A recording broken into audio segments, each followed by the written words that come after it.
हर हर महादेव दोस्तों, भक्ति सागर सोनिका चैनल में आप सबका स्वागत है, जिसमें आज हम आपको सुनाने जा रहे हैं शिव महापुराण का दूसरा खंड।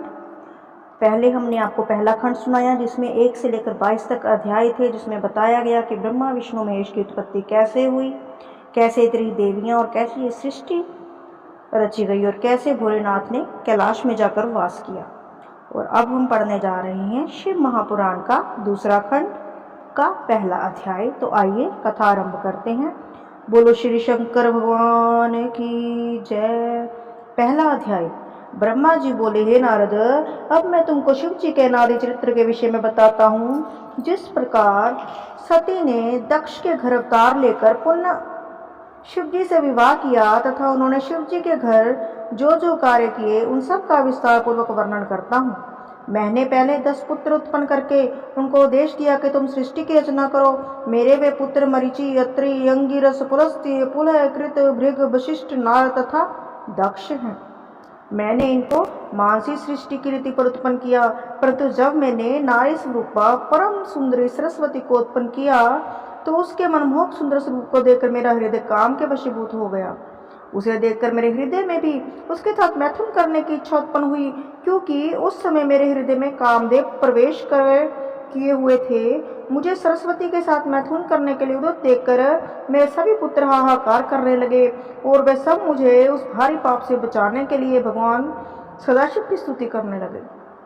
उस समय शिव जी ने प्रकट होकर मुझे उस नरक देने वाले महाभयानक पाप से बचा लिया। सूत जी बोले, हे ऋषियों, ब्रह्मा जी के मुख से यह वृत्तांत सुनकर नारद जी ने कुछ देर तक विचार करने के उपरांत उनसे इस प्रकार कहा कि पिता, आप संपूर्ण सृष्टि के स्वामी तथा सबको उत्पन्न करने वाले हैं। इस समय मेरा हृदय अत्यंत चिंतित है, अतः आप संपूर्ण संशय को नष्ट करने के लिए इस कथा को विस्तार पूर्वक कहें कि क्या हुआ था, आपका मन इस प्रकार क्यों धीर हुआ और आपकी सेवा करने वाले मनुष्य को ब्रह्म ज्ञान की प्राप्ति होती है, अतः आपके द्वारा ऐसा कर्म होना आश्चर्य की बात है। ब्रह्मा जी ने उत्तर दिया, नारद, तुम ध्यान देकर सुनो, मैं तुमसे मुख्य वृत्तांत भली भांति समझाकर कहूँगा। भगवान सदाशिव की माया धन्य व अपरंपार है। उन श्री शिव जी की माया ने मुझे जिस प्रकार नचाया वह कथा मैं तुमसे कहता हूँ। सृष्टि की वृद्धि के हेतु मैंने अपने मुख से एक कन्या को उत्पन्न किया। उसे उत्पन्न कर मेरे हृदय में कुछ अहंकार उपजा। अहंकार प्रत्येक प्राणी को दुख देता है। उस समय शिव जी ने यह लीला दिखाई कि मेरे मुख से एक ऐसी परम सुंदरी स्त्री उत्पन्न हो गई जिसको देखने मात्र से संपूर्ण दुख दूर हो जाए। उस स्त्री का नाम संध्या रखा गया। वैसे अपूर्व सुंदरी मनुष्य लोक में तो क्या, देवलोक में भी कोई नहीं थी।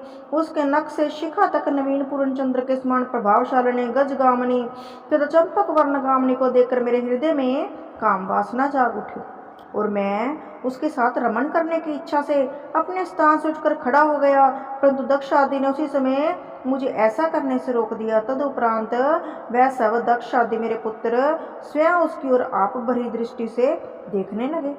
जिस समय मैं अपने मन में उस स्त्री के प्रति अनेक प्रकार के विचार कर रहा था, उसी समय अचानक ही एक अत्यंत सुंदर पुरुष भी वही उत्पन्न हो गया। वह मेरे सामने आकर खड़ा हो गया, मुझसे इस प्रकार कहने लगा कि पिता, आप मुझे मेरा नाम और काम बता दे। आप मुझे जहाँ रहने की आज्ञा देंगे मैं वहीं रहूँगा। आप कृपा करके मेरी इस इच्छा को पूर्ण करें।